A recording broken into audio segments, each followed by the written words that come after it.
설교 듣기 전에 찬양하는 시간 갖도록 하겠습니다. 다 같이 먼저 나 같은 죄인 살리신 찬양하도록 하겠습니다.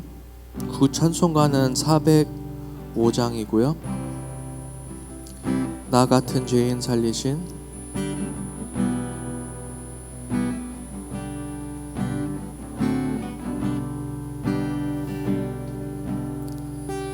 나 같은 죄인 살리신 주 은혜 놀라워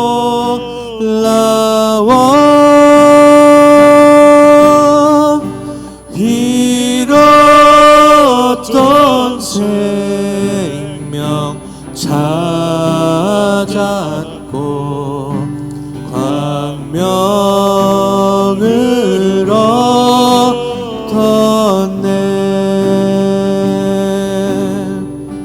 큰 죄악에서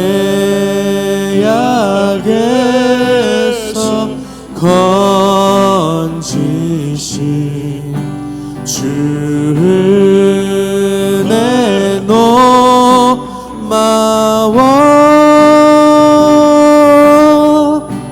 나 처음 믿은 그 시간 귀하고 귀하다.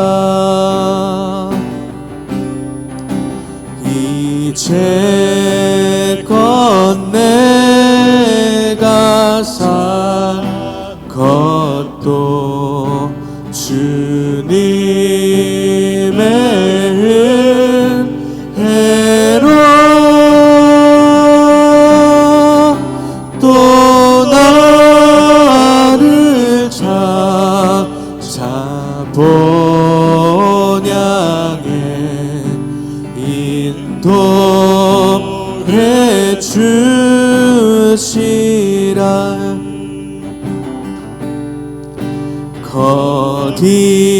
거기서 우리 영원히 주님의 은혜로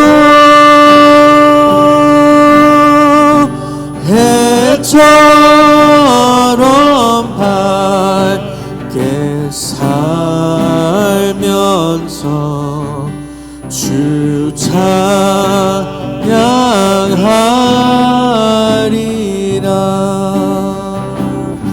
아멘. 마지막으로 만왕의 왕 내 주께서 만왕의 왕 내 주께서 찬양하도록 하겠습니다.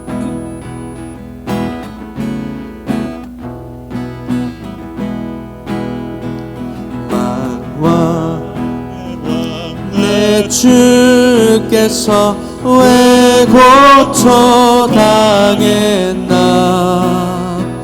이 벌레 같은 날 위해 그 보혈 흘렸네. 십자가 내가 처음 볼 때에 나의 맘에 큰 고통 사라져. 오늘 믿고서 내 눈 밝았네. 참 내 기쁨 영원하고. 주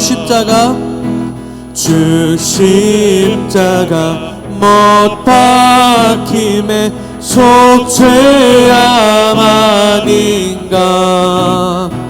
그 긍휼함과 그 은혜 말할 수 없도다. 십자가 내가 처음 볼 때에 나의 마음에 큰 고통 사라져. 오늘 믿고서 내 눈 밝았네. 참 내 기쁨 영원하다. 늘 울어도 그 큰 은혜 다 갚을 수 없네. 나 주님께 몸 바쳐서 주의 일 힘쓰리. 십자가 내가 처음 볼 때에 나의 맘에 큰 고통 사라져. 오늘 믿고서 내 눈 밝았네. 참 내 기쁨. 십자가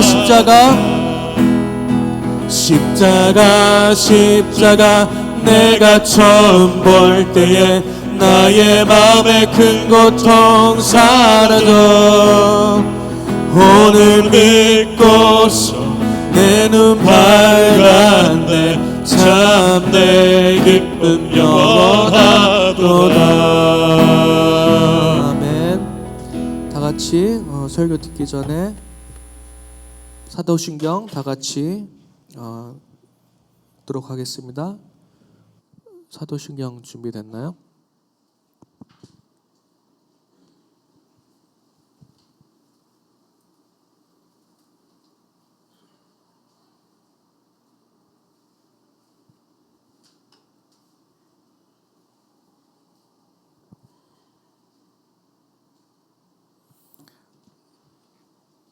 다 같이 읽도록 하겠습니다. 전능하사 천지를 만드신 하나님 아버지를 내가 믿사오며 그 외아들 우리 주 예수 그리스도를 믿사오니 이는 성령으로 잉태하사 동정녀 마리아에게 나시고 본디오 빌라도에게 고난을 받으사 십자가에 못 박혀 죽으시고 장사한 지 사흘 만에 죽은 자 가운데서 다시 살아나시며 하늘에 오르사 전능하신 하나님 우편에 앉아 계시다가 저리로서 산자와 죽은 자를 심판하러 오시리라. 성령을 믿사오며 거룩한 공예와 성도가 서로 교통하는 것과 죄를 사하여 주시는 것과 몸이 다시 사는 것과 영원히 사는 것을 믿사옵나이다. 아멘.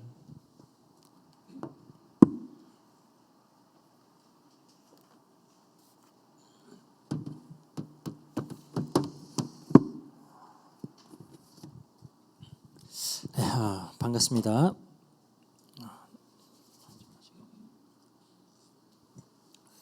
우리 본문은 마태복음 25장 14절에서 30절 말씀입니다. 한번 23절하고 30절만 이렇게 따로 읽도록 하겠습니다. 달란트 비유 여러분들이 잘 아시는 내용이라 생각합니다. 23절 그 주인이 이르되 잘하였도다 착하고 충성된 종아 내가 적은 일에 충성하였음에 내가 많은 것을 내게 맡기리니 내 주인의 즐거움에 참여할지어다 하고 30절입니다. 이 무익한 종을 바깥 어두운 데로 내쫓아라 거기서 슬피 울며 이를 갈리라 하니라. 네, 우리는 이제 계속해서 예수님께서 이제 당신의 재림과 그 세상 끝날에 대해서 제자들에게 직접 말씀하셨던 그 감남산 강화를 공부하고 있습니다. 쉽게 말하면 예수님의 종말 설교예요. 종말 설교. 이렇게 마지막 때의 징조들에 대한 예언으로 예수님께서 말씀을 시작하시죠. 그리고 마태복음 24장 44절에 이러므로 너희도 준비하고 있으라 생각하지 않은 때에 인자가 오리라 라는 경고의 말씀과 함께 이제 네 가지의 비유로 이어 나가시는 겁니다. 이 네 가지 비유의 핵심은 마지막 때를 준비하고 있으라는 거예요. 깨어서 마지막 때를 준비하고 있어라.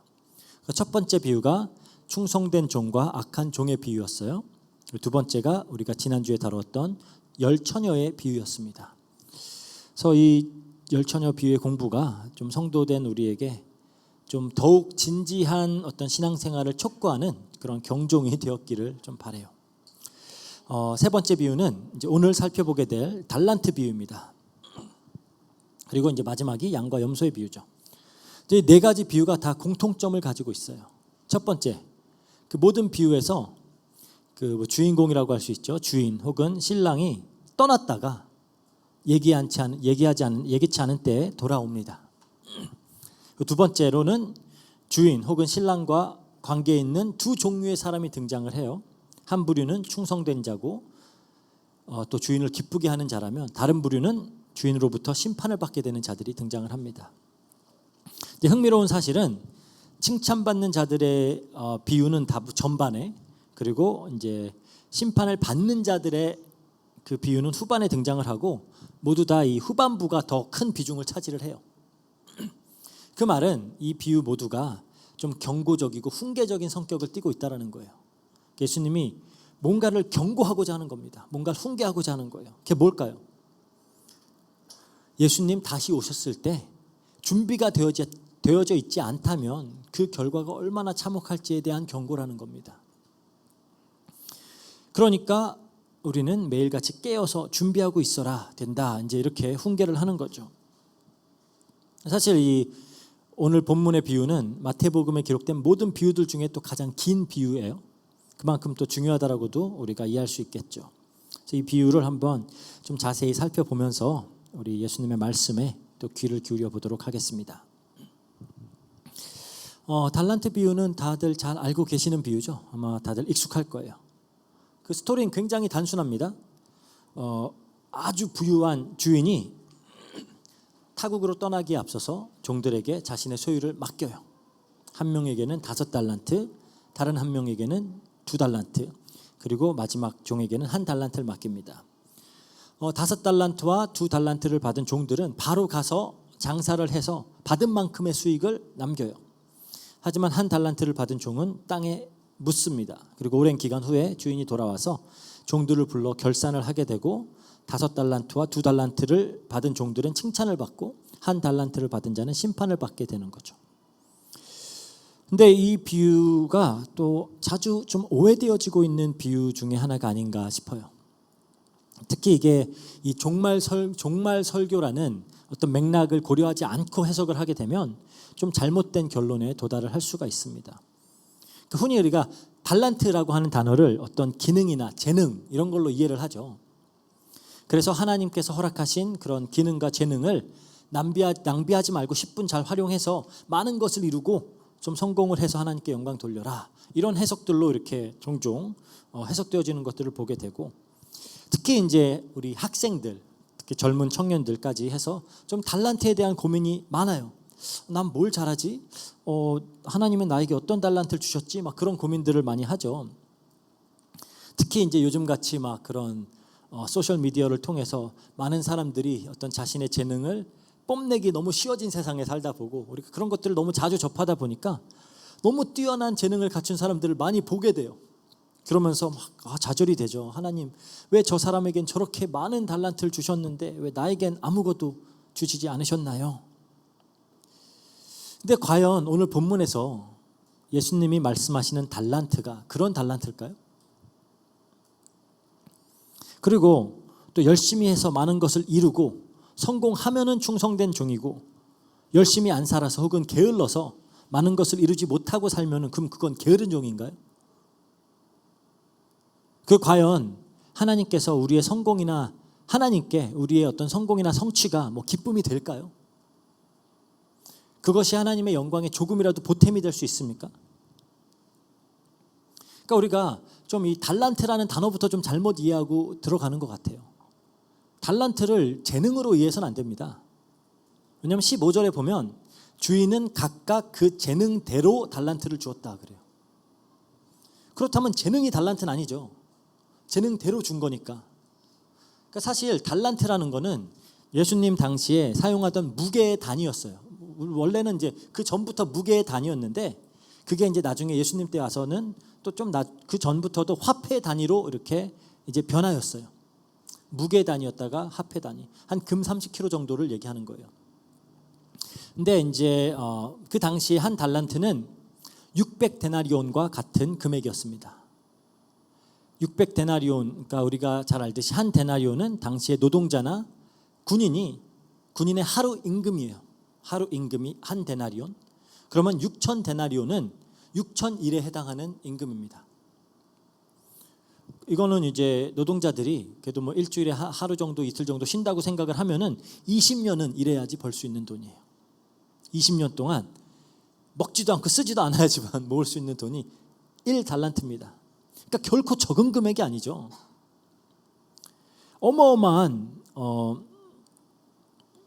그러니까 어마어마하게 큰 무엇인가가 이 종들에게 주어졌다라는 거예요.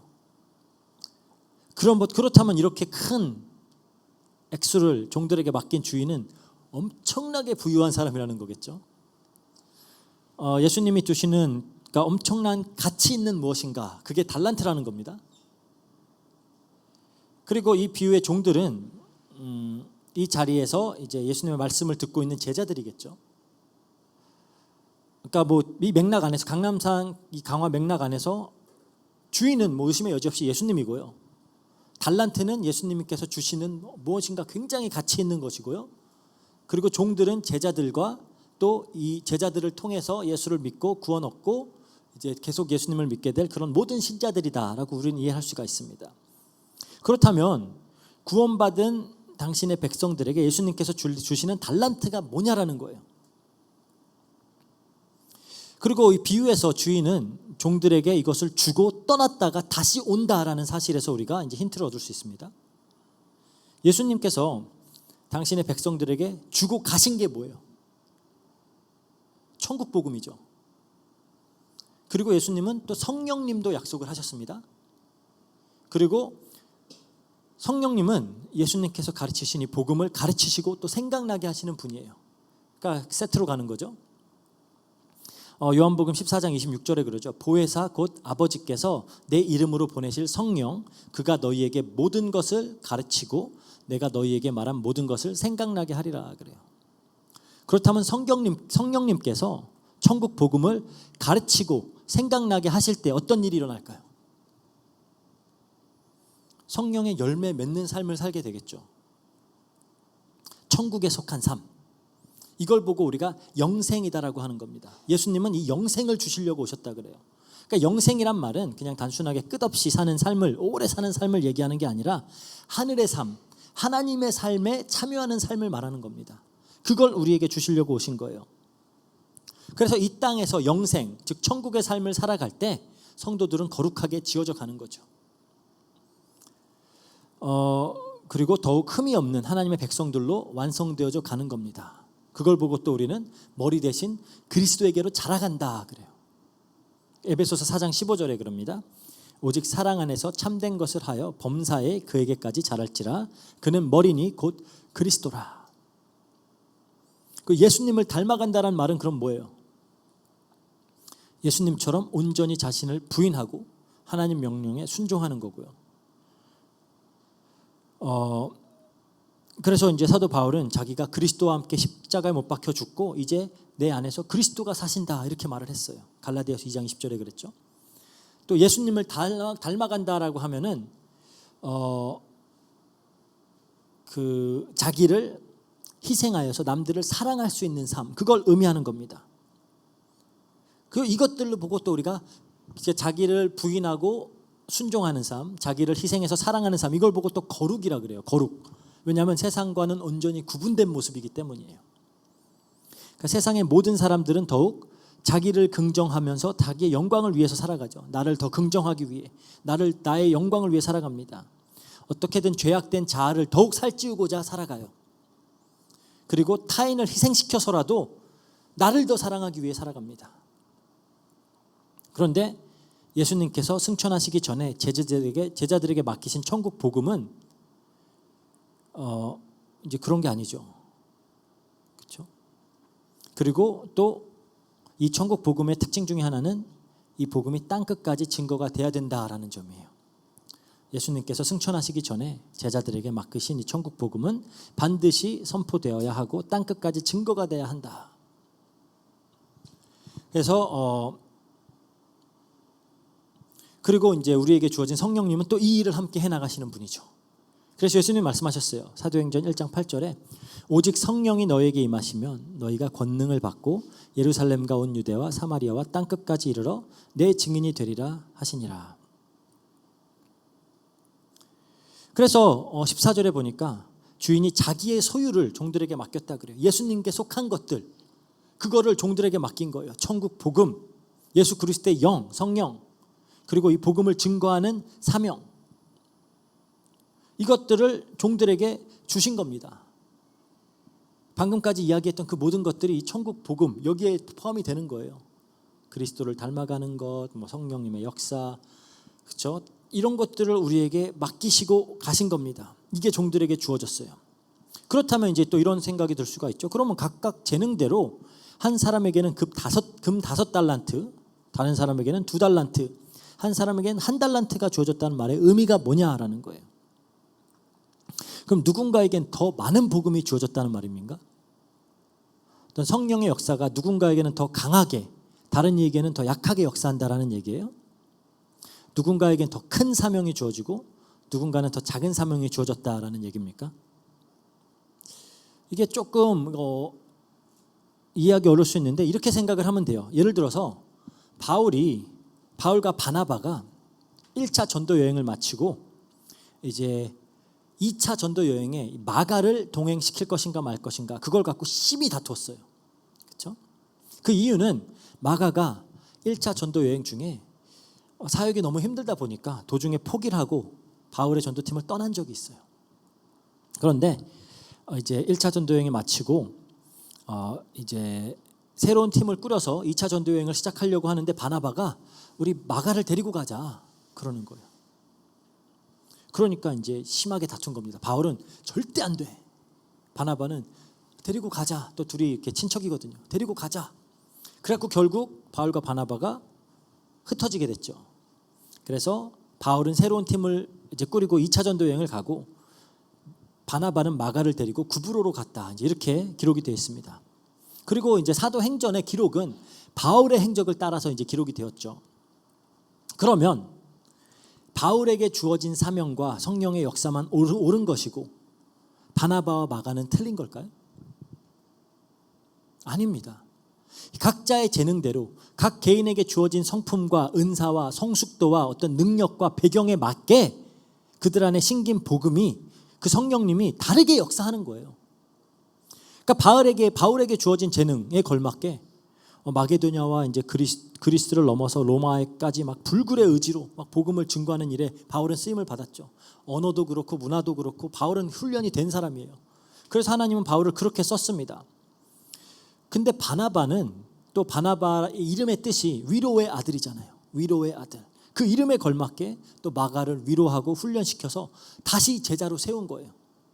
그 결과 성경의 기록들을 살펴보면 마가는 끝까지 바울 사도의 사역에 동행했음을 알 수가 있습니다.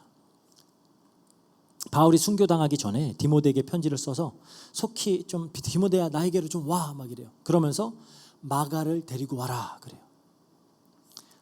디모데후서 4장 11절에 그러죠. 누가만 나와 함께 있느니라. 누가는 이제 바울의 의사였어요. 그러니까 건강 체크해주면서 있고 내가 올 때 마가를 데리고 오라. 디모데한테 하는 얘기요. 네가 올 때 마가를 데리고 오라. 그가 나의 일에 유익하니라.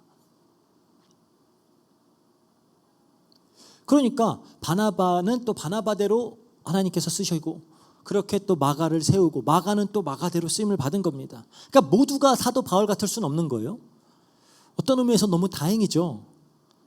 그가 복음을 위해 겪었던 고난을 감당하실 수 있겠습니까? 그 모두가 바나바 같을 수 없어요. 각자에게 주어진 재능이 다르고 각자에게 맺으시는 열매도 다르게 나타난다라는 거죠. 각자를 통해 하시는 일도 달라요. 그러니까 어떤 정해진 기준이 있고 모든 성도들이 획일적으로 그만큼 도달해야 된다라는 게 아니에요. 누군가에게는 큰 일이 주어질 수도 있고 다른 이에겐 그보다 작은 일이 주어질 수도 있어요. 그리고 우리의 신앙의 성숙도라는 것도 획일적으로 성숙하면 다 이렇게 되는 거야가 아닌 거죠.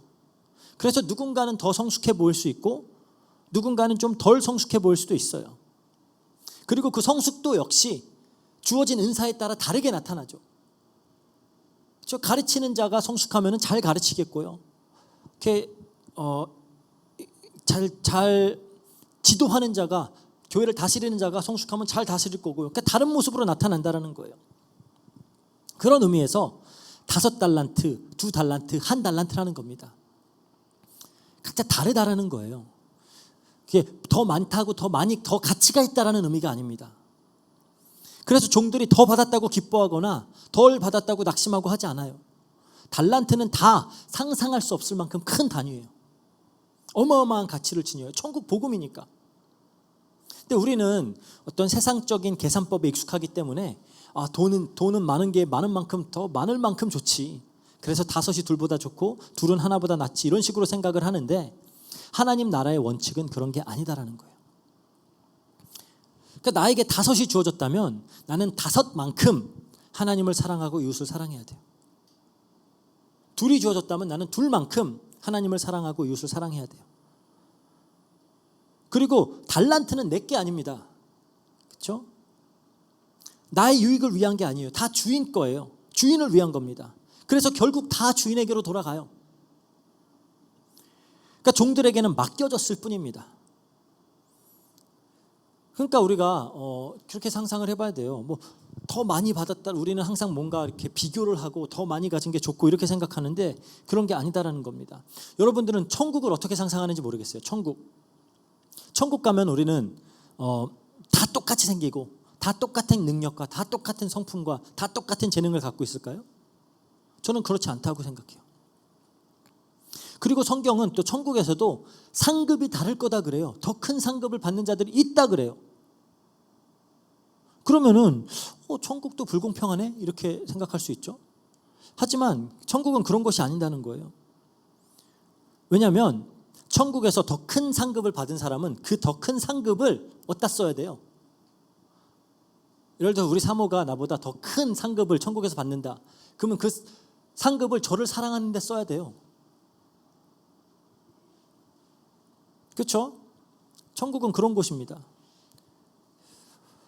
우리가 받은 상급 모두 다 그걸 하나님을 사랑하고 이웃을 사랑하게 하라고 주어지는 거예요. 천국에서도 우리는 하나님 사랑하고 이웃을 사랑하는 그 삶을 사는 겁니다.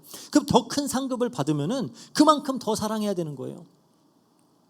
그 남이 더 큰 상급을 받으면 그건 다 나에게로 옵니다. 그 상급을 갖고 나를 사랑해 주니까. 그러니까 이게 우리가 스스로 하나님처럼 높아지고자 하는 그 끊임없이 남과 경쟁하는 그런 좀 죄에 오염된 생각들을 고치고 하나님의 원리를 바라봐야 우리가 이해를 할 수가 있어요. 우리가 하나님께 막 기도할 때도 하나님 저는 좀 크게 쓰임 받게 해주세요 막 그러잖아요. 그럼 무슨 의미인가요? 그러니까 목회자의 관점에서 생각을 한다면 전 목사니까 그러면은 대형 교회에서 목회하고 그럼 그거는 크게 쓰임 받는 건가요? 예를 들어 막 사람들이 엄청 많고 막 재정도 풍부하고 시설도 훌륭하고 막 여러 사역을 감당하는 그런 교회에서 목회를 하게 되면은 크게 쓰임 받는 거고 정말로 이렇게 열악한 환경에서 몇 명 모이지도 않는 그런 작은 교회에서 목회를 하면 작게 쓰임 받는 거고 그런 건가요? 전 오히려 반대라고 생각해요. 물론 큰 교회의 목회를 하면서 유혹받지 않고 교만하지 않을 수 있는 그 믿음의 실력은 엄청난 겁니다. 정말 쉽지 않은 거예요. 하지만 또 저는 이런 이야기를 들었거든요. 어떤 이슬람권에서 선교하시는 분이 20년 넘게 사역을 하면서 단 한 명의 신자도 만들어내지 못한 그 선교사님의 이야기를 들었어요. 그럼에도 낙심하지 않고 포기하지 않고 열심으로 감사함으로 그 사역을 해요. 저는 그분이 더 큰 달란트를 받은 분이라고 생각을 해요. 저는 절대 그렇게 못할 것 같아요. 아직까지 그 정도의 믿음의 실력을 갖추고 있지 못하다라는 생각이 들어요. 그러니까 이 달란트의 적고 많고는 세상에서 생각하는 것과는 다르다라는 겁니다. 그러니까 우리가 이 관점을 가지고 오늘 비유를 좀 살펴봐야 될 것 같아요. 5달란트를 받은 종과 2달란트를 받은 종이 칭찬을 받은 이유가 뭐죠? 16절 17절입니다. 5달란트 받은 자는 바로 가서 그것으로 장사하여 또 5달란트를 남기고 2달란트 받은 자도 그같이 하여 또 2달란트를 남겼으되, 그러죠. 여기서 이 두 종은 바로 가서 장사를 했다 그래요. 지체하지 않고, 그러니까 즉시 주인의 명령에 순종을 한 겁니다. 또 이 주인에게 받은 달란트를 어떻게 사용해야 될지 알고 있었어요. 저 바로 가서 했잖아요. 이 말은 주인을 매우 잘 알고 있었다라는 말도 돼요. 주인을 아주 잘 알고 있어요. 그래서 왜냐하면 주인이 가서 장사하라고 명하지 않았거든요. 그럼에도 이들은 주인의 의중을 잘 알았고 주인이라면 이 달란트를 어떻게 쓸지 잘 알고 있었습니다. 그래서 즉시 그렇게 행동을 한 거예요. 즉시 충성되게 일했습니다. 그렇게 5달란트를 받은 종은 받은 만큼의 열매를 맺은 거예요. 5달란트를 받고 5을 남겼습니다. 그 말은 자기가 받은 것으로 만들어낼 수 있는 최대치를 만들어냈다라는 얘기예요. 5을 받았는데 6을 만들어낼 수는 없잖아요. 그러니까 뭐 장사의 원리가 아니에요. 막 뻥튀기 하는 게 아니라 5을 받은 자는 최선으로 낼 수 있는 게 5이에요. 그걸 해낸 거예요. 즉 충성을 다해서 자기가 가진 모든 것으로 주인을 섬겼다라는 말입니다. 그리고 2달란트 받은 종 역시 그와 같이 하여서 2달란트를 남겼어요. 그리고 드디어 주인이 돌아와서 결산을 합니다. 근데 이 둘에 대한 그 주인의 평가가, 칭찬이 정말 토시 하나 안 틀리고 똑같아요. 그러니까 더 넘겼다고 더 칭찬받는 거 아니에요. 똑같아요. 21절 23절 똑같습니다. 그 주인이 이르되 잘하였도다 착하고 충성된 종아, 내가 적은 일에 충성하였음에 내가 많은 것을 내게 맡기리니 내 주인의 즐거움에 참여할지어다 하죠. 그러니까 5달란트 2달란트를 적은 일이라고 하는 걸 봐서 주인은 정말 상상도 할 수 없이 부유한 그런 존재예요. 그리고 그래서 주인에게 종들이 얼마나 많은 달란트를 남겼는지 그건 사실 중요하지 않아요. 그 종은 똑같이 그들의 충성됨 때문에 칭찬을 받는 겁니다. 주어진 것을 가지고 그것으로 최선을 다해서 살아낸 거예요. 그래서 충성된 종과 악한 종의 비유, 이제 우리 2주 전에 다뤘던 거기에서 이렇게 말하죠. 마태복음 24장 45절, 충성되고 지혜 있는 종이 되어 주인에게 그 집 사람들을 맡아 때를 따라 양식을 나눠줄 자가 누구냐. 그러니까 주인이 종들에게 요구하는 바가 뭐예요? 충성과 지혜를 요구하는 거예요. 우리 지난주에 비유에서 기름을 준비했던 5 처녀는 슬기로움, 그 지혜로움으로 인하여 칭찬을 받았죠. 본문의 이 두 종은 이제 충성됨으로 인하여 칭찬을 받는 겁니다. 그러니까 주인이 종들에게 바라는 게 충성이라는 거예요. 충성. 그러니까 더 많은 액수를 남겼다고 더 큰 칭찬을 받는 게 아닙니다. 고린도전서 4장 1절 2절에 그래요. 사람이 마땅히 우리를 그리스도의 일꾼이요 하나님의 비밀을 맡은 자로 여길지어다. 그리고 맡은 자들에게 구할 것은 충성이니라. 충성을 구하시는 겁니다. 하나님은 충성을 구해요. 이 세상에서는 한 사람의 가치가 그 사람이 가진 어떤 생산성에 의해서 결정이 될 때가 많죠. 얼마나 많은 것을 만들어내느냐, 얼마나 많은 가치를 만들어내느냐. 천국에선 그렇지 않아요. 천국에서 하나님은 우리가 얼마나 버는지, 얼마나 성공하는지, 얼마나 유명해지는지 그런 데는 전혀 관심 없으세요. 우리의 성취가 하나님의 영광에 조금도 보탬이 되지 않아요. 우리는 그냥 받은 달란트만큼 충성되게 거룩에 힘쓰면 되는 겁니다. 우리가 받은 달란트만큼 충성되게 예수님 닮아가면 되는 거예요. 받은 달란트만큼 충성되게 하나님 사랑하고 이웃 사랑하면 되는 겁니다. 충성되게 나를 부인하고 사랑하면 되는 거예요. 충성되게 이 천국 복음을 증거하면 돼요. 남들과 비교할 것도 없습니다. 나에게 주어진 분량만큼만 해내면 돼요. 왜? 우리는 이미 잔이 넘치도록 은혜를 받은 자들입니다. 물론 이렇게 분량만큼 받은 만큼 한다는 게 쉬운 일은 아니죠. 정말로 충성과 지혜와 이런 성실함과 절제와 인내 이런 것들이 요구되어집니다. 무엇보다도 주인 되신 예수님을 향한 그 믿음과 신뢰가 필요해요. 가난한 심령으로 또 온유함으로 은혜를 구하면서 하나님께 의지하는 그런 마음이 필요합니다. 이게 마지막 때를 깨어서 준비하면서 살아가는 종들의 태도라는 거예요. 이렇게 하루하루를 살아가다 보면 어느 날 주인이 다시 돌아오시고 그리고 착하고 충성된 종아라고 칭찬하실 거라는 거예요. 많은 것을 맡기겠다 그러죠. 주인이 그러잖아요. 내가 적은 것에 충성하였으니 많은 것을 맡기겠다 그래요. 이게 무슨 말일까요? 지금 우리에게 주어진 이 천국 복음은, 구원은 아직 완성되지 않은 천국과 영생이에요. 하지만 예수님이 다시 오실 날에는 완성된 천국, 완성된 영생, 이것이 우리에게 주어진다는 겁니다. 그리고 우리는 이제 주인의 즐거움에 참여하게 된다 그러죠. 영원히 하나님과 교제하면서 하나님의 성품에 참여하게 된다. 베드로서 1장 4절에도 그러죠. 신성한 성품에 참여하는 자가 될 것이다. 이게 그러니까 그리고 이제 우리는 주인 대신 예수님과 함께 영원히 왕노릇하면서 다스리는 그 축복을 누리게 되는 겁니다. 이 땅에서 우리 성도를 종으로 훈련시키는 이유가 뭘까요? 예수님이 왜 이 땅에서 우리를 종이라고 부르시면서 왜 우리를 훈련시킬까요? 천국 가서 왕이 되게 하기 위함이에요. 그렇다면 한 달란트 받은 종은 왜 책망을 받았을까요? 사실 주인에게 피해를 끼친 게 없어요. 그렇죠? 당시에는 뭐 도적들이나 이런 전쟁들을 피해서 재물을 땅에다가 묻어두는 일은 사실 흔한 일이었습니다. 그럼 적어도 손해는 안 보잖아요. 제가 아까 원금 보장 서비스 이런 거 손해는 안 봐요. 이게 사람들이 살면서 손해 보는 일도 얼마나 많은데.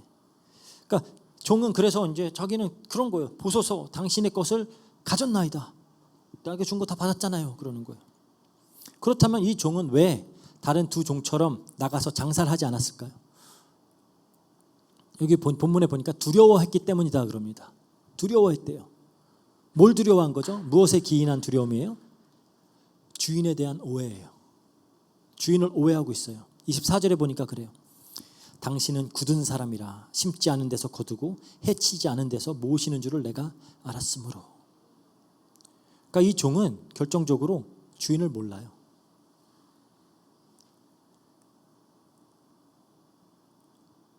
뭐다기보다 아주 주인을 심각하게 오해를 하고 있어요. 주인은 사랑이 넘치시는 분인데 인자와 자비가 정말로 인자와 자비로 자기 종들을 대하시는 분인데 또 늘 공의롭게 판단하고 늘 상 받을 자에게 상을 주고 벌 받을 자에게 벌을 주시는 분인데 그런데 주인을 완전히 오해하고 있는 거죠. 지금도 많은 사람들은 하나님을 마치 막 무자비한 독재자처럼 막 잔혹한 폭군처럼 그렇게 생각하는 사람들이 많아요. 인간의 고통과 이 세상의 악에는 무관심한 그런 신이라고 막 비난하는 사람들 많이 있습니다. 더 나아가서는 아예 신의 존재 자체를 부정하는 사람들도 많죠. 근데 이 한 달란트를 받은 종은 달란트를 받았다라는 말은 이 종도 한때는 예수님을 믿었다라는 거예요. 그렇죠? 지난주에 다루었던 그 기름이 준비되지 않은 5 처녀들처럼 믿었던 겁니다. 근데 믿음을 저버린 거예요. 예수님의 씨 뿌리는 자 비유에 보면은 돌짝밭, 그렇죠? 처음에는 기쁘게 복음을 받았지만 뿌리가 없어서 결국 넘어진 자라는 겁니다. 가시덤불처럼 이 세상의 염려와 재물의 유혹으로 인해서 열매를 맺지 못한 자라는 거예요.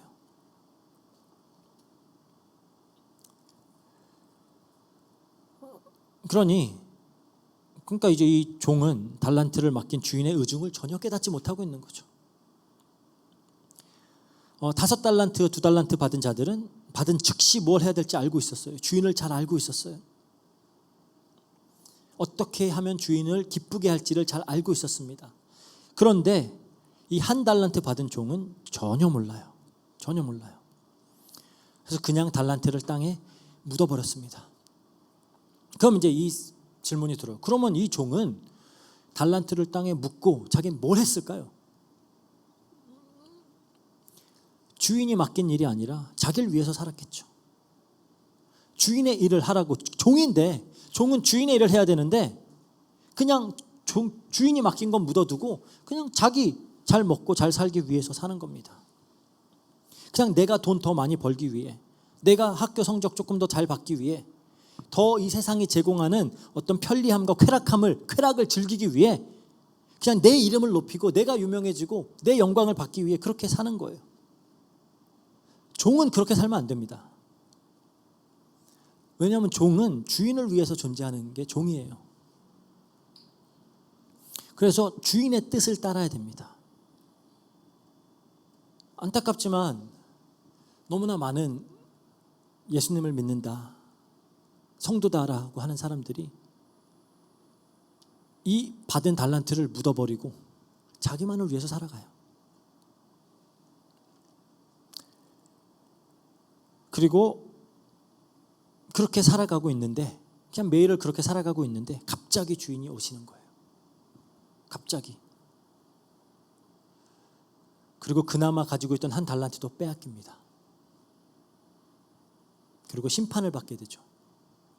30절에 이 쓸모없는 종을 바깥 어두운 데로 내쫓아라.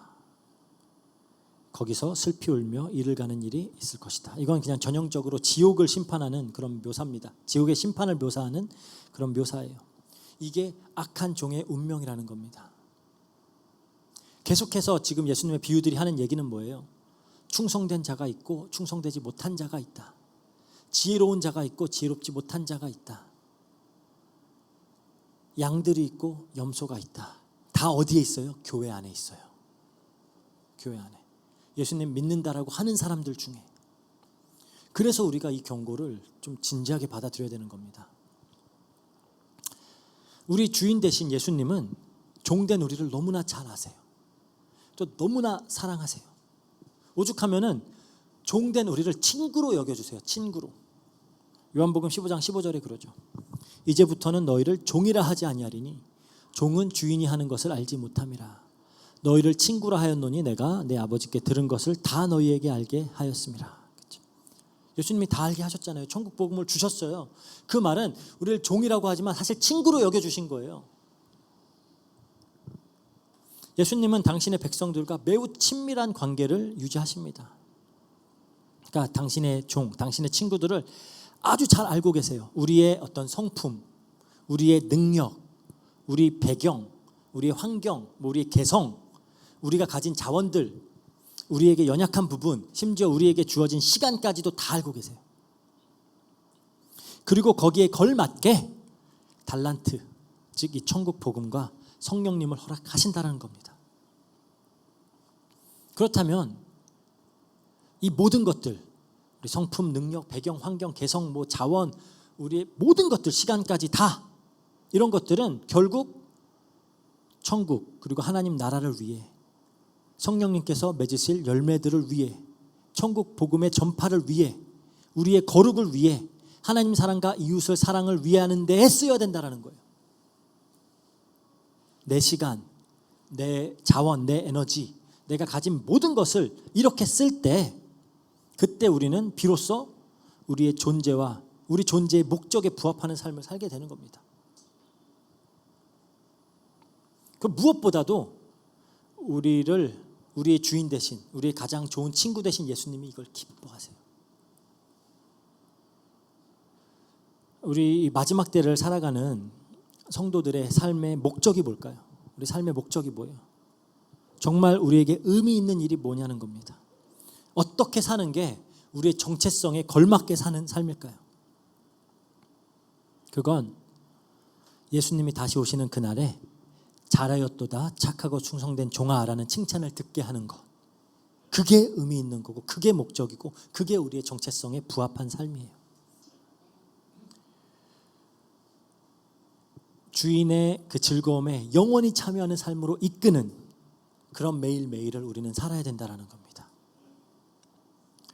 그래서 이 축복을 누리는, 이 축복을 누리면서 주님 오실 날을 오늘 잘 준비하는, 매일매일 잘 준비하는 우리 로고스 교회 성도님들 되시기를 주의 이름으로 축복합니다.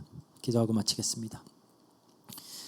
사랑과 은혜가 풍성하신 하나님 감사합니다. 또 말씀을 통하여 우리에게 주어진 이 천국 복음과 이 성령님의 축복을 다시 한번 깨닫게 하시고 마지막 때를 살아가는 우리가 어떻게 충성된 종으로서 살아가야 하는지, 또 우리에게 얼마나 큰 영광된 약속들이 약속되어져 있는지를 깨닫게 하시니 감사합니다. 우리 매일매일을 충성된 종으로 살아갈 수 있도록 해주시고 하나님께서 허락하신 그 모든 것들을 가지고 우리에게 주어진 달란트가 최고로 달란트 될 수 있도록, 최고로 빛날 수 있도록 살아가는 우리 모두 될 수 있도록 주님께서 역사해 주세요. 감사드리며 모든 것 우리 주 예수 그리스도 이름으로 기도합니다. 아멘. 네, 광고합니다. 우리 이제 마지막 12월 달이고요. 연말 되면은 좀 필리핀은 굉장히 바쁘죠. 아마 이제 거의 하루가 멀다 하고 파티와 막 이런 것들이 있을 거예요. 이럴 때 또 우리가 너무 휩쓸려 가지 않고 정말 또 딱 견고하게 또 우리의 심지를 유지하면서 하나님 앞에서 또 하나님 앞에서 한 해를 돌아보고 또 우리가 이렇게 점검하고 고칠 수 있는 부분들도 고치고 하면서 좀 의미 있는 그런 연말 맞이하시길 바라고요. 우리 22일 날 주일날은 이제 우리 크리스마스 행사 또 예배 이후에 이렇게 진행을 할 생각입니다. 아마 예배 스케줄도 조금 바뀔 것 같아요. 그래서 또 여기에 대한 그 광고는 또 추후에 하도록 하겠습니다. 또 우리 현장 우리 그 박홍신랑도 그렇고 다한투보 지교회 지금 이제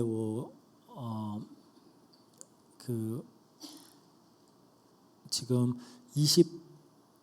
21일하고 28일로 이렇게 지금 예정이 돼 있는 걸로 알고 있어요. 같이 기도해 주시면서 또 좀 연말에 어떻게 보면 좀 이렇게 소외감 많이 느낄 거 아니에요. 다들 이렇게 즐기고 파티하는데 너무 이렇게 부족한 그런 형편에 있다 보니까 좀 그런 또 아이들에게 우리가 또 조금은 따뜻한 그런 이 크리스마스 시즌 될 수 있도록 또 기도하면서 도왔으면 좋겠습니다. 네, 이상입니다. 우리 주님 가르쳐 주신 기도로 예배 마치도록 하겠습니다. 기도하겠습니다. 하늘에 계신 우리 아버지여, 이름이 거룩히 여김을 받으시오며 나라의 마옵시며 뜻이 하늘에서 이룬 것 같이 땅에서도 이루어지이다. 오늘날 우리에게 일용할 양식을 주옵시고 우리가 우리에게 죄진 자를 사하여 준 것 같이 우리 죄를 사하여 주옵시고 우리를 시험에 들게 하지 마옵시고 다만 악에서 구하옵소서. 대개 나라와 권세와 영광이 아버지께 영원히 있사옵나이다. 아멘. 예배 마치도록 하겠습니다.